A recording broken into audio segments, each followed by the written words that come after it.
तो यहाँ पर हिरण्यकशिपु जो प्रार्थना कर रहे हैं ब्रह्मा जी की, तो ये सब भगवान अपने बारे में कह रहे हैं गीता में। जो 9वें अध्याय का 4था श्लोक है, भगवान कहते मया ततम इदम सर्वम जगत अव्यक्त मूर्ति नाम, कि संपूर्ण जगत मेरी अव्यक्त मूर्ति के द्वारा व्याप्त है। ततम, यहाँ पर भी ततम बताया है, ततम।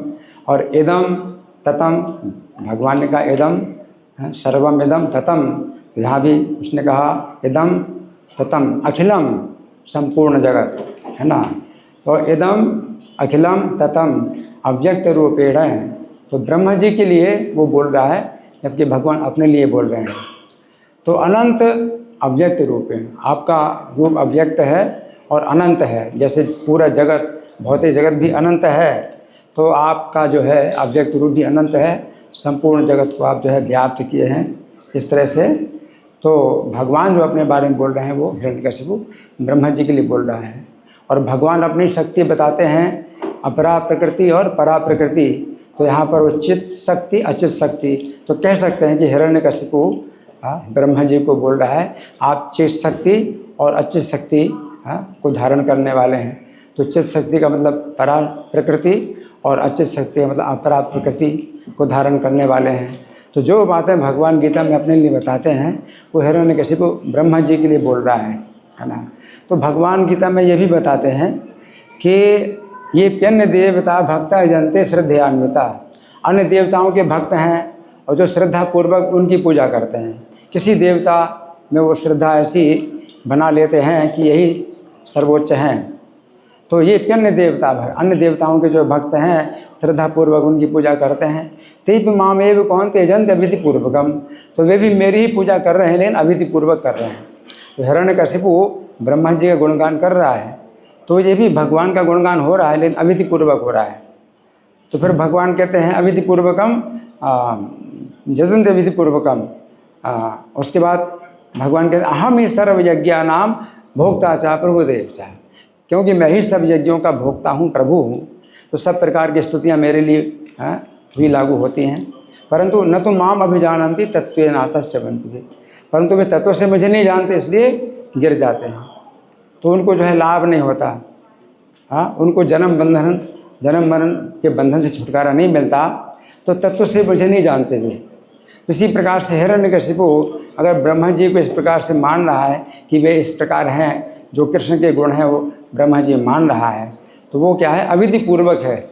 भगवान का गुणगान हो रहा है, अविधि पूर्वक हो रहा है, और तत्व से भगवान को नहीं जानता कि कृष्ण ही है ऐसे और कोई ऐसा नहीं हो सकता है। जो कृष्ण अपने बारे में बता रहे हैं ये ब्रह्मा जी के बारे में नहीं ये बातें हो सकती हैं, और किसी के बारे में ये बातें नहीं हो सकती हैं। तो तत्व से जानना बहुत ज़रूरी है। नहीं तो किसी भी देवता के प्रति कोई व्यक्ति सोचता है कि मैं ऐसी श्रद्धा ऐसी भावना कर लूँ तो मुझे वही गति प्राप्त हो जाएगी, एक ही है, सब एक ही है, तो वो तत्व नहीं जानते। और वास्तव में हिरण्यकशिपु वास्तव में तो जानता है कि ब्रह्मा जी में ये गुण नहीं है ना, लेकिन वो भगवान का अपराध करने के लिए ब्रह्मा जी में ये गुण जो है ये आरोपित कर रहा है। एक तो अपराध होता है, हम नाम का 10 अपराधों में दूसरा अपराध बोलते हैं कि विष्णु के समान ब्रह्मा शिव को समझना, ये स्वतंत्र समझना अपराध है। लेकिन यहाँ तो ब्रह्मा जी को उसने विष्णु से बढ़ कर के बता दिया, विष्णु तो बेकार है और ब्रह्मा जी आप ऐसे हैं, कितना बड़ा अपराध। हम दूसरा अपराध जो बोलते हैं कि विष्णु के समान या विष्णु से स्वतंत्र समझना किसी ब्रह्मा या शिव को, ये अपराध है। और यहाँ तो जो है इतना अपराध कर रहा है कि ब्रह्मा जी मतलब इतने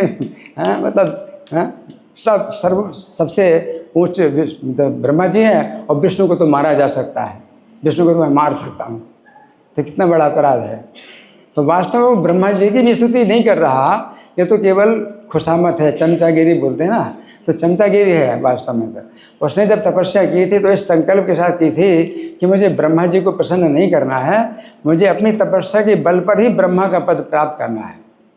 उसने यही सोचा था, और उसने सोचा था कि ब्रह्मा जी अपनी तपस्या और योग और समाधि के द्वारा स्वयं सर्वोच्च बन गए।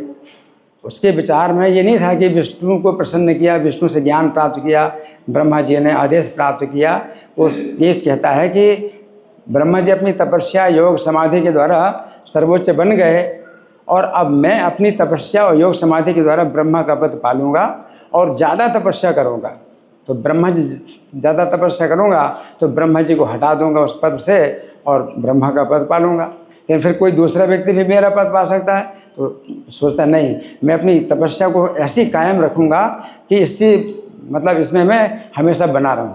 ब्रह्मा जी को मैं हटा दूँ कि मैं जो है ब्रह्मा का पद पालूंगा, तो मैं जो है फिर मुझे कोई नहीं हटा पाएगा, क्योंकि अपनी तपस्या योग समाधि को मैं उसी प्रकार बनाए रखूँगा। जिस प्रकार से उसका भाव था। और ये तमोगुणी तपस्या है। तमोगुणी तपस्या में क्या है कि आत्म पीड़या और परस्य साधनार्थम वा, अपने को पीड़ा देने के लिए तपस्या की जाती है या दूसरों का जो है विनाश करने के लिए। तो इस विनाशकारी तपस्या से फिर वो विनाशकारी परिणाम शुरू हो गया। ऊपर के लोग जो है वो नष्ट होने लगे और सब देवताओं ने कहा, तो ब्रह्मा जी उसकी तपस्या को बंद कराने के लिए आए थे कि भाई तुम तपस्या को बंद करो। तो ब्रह्मा जी उसकी खुशामद करते हैं, भाई तुम्हारी तपस्या से मैं पराजित हो गया, अब तुम बंद करो, मुझसे वर मांगो। तो ब्रह्मा जी जानते हैं, तो ब्रह्मा जी उसकी खुशामद कर रहे हैं, है ना। तो उस अपनी रक्षा के लिए उसकी खुशामद कर रहे हैं और ये जो है उनकी खुशामद कर रहे हैं। तो दोनों एक दूसरे की खुशामद कर रहे हैं और दोनों एक दूसरे का शोषण करना चाहते हैं। तो यहाँ पर तो यही है कि वो जो है ब्रह्मा जी की खुशामद कर रहा है, बस इसीलिए कि आप हमें ऐसा वरदान दे दीजिए, है ना। और जितना उसने ज्ञान जो मतलब दिया वो वास्तव में गीता का ज्ञान है, लेकिन जो निर्विशेषवादी भी गीता की व्याख्या करते हैं तो उसमें आत्मा को जो है अविनाशी शरीर नष्ट होने वाला है, तो ये ज्ञान उसने दिया। तो जो आसुरी टीकाएँ हैं गीता की, बहुत सी आसुरी टीकाएँ हैं गीता की, तो उसमें भगवान की शरण वो नहीं लेते। गीता की इस तरह की व्याख्या करते हैं कि हमें भगवान की शरण नहीं लेना है और अपने को भगवान समझना है।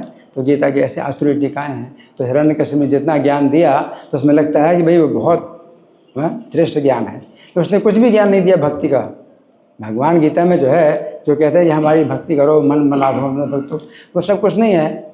तो आत्मा की नित्यता, तो आत्मा की नित्यता तो लोग जान लेते हैं, निर्विशेषवादी हैं, आत्मा की नित्यता तो जान लेते हैं, लेकिन नित्यो नित्यानाम, जो नित्यों सब जीव नित्य हैं उनमें एकमात्र नित्य सर्वोच्च नित्य हैं जो भगवान हैं, वो ज्ञान जो है गीता से ये लोग नहीं निकालते हैं। ये सब आसुरी टीकाएँ हैं। तो हिरण्यकशिपु में जितनी ज्ञान की बातें बताई हैं वो असुरों की जो है गीता पर टीका इस तरह से मिल जाती है। और ऐसी गीता को पढ़ के कोई भक्त नहीं बनता।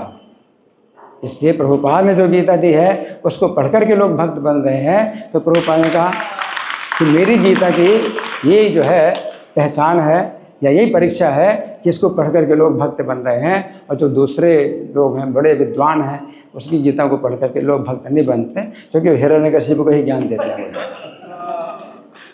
हरे कृष्णा।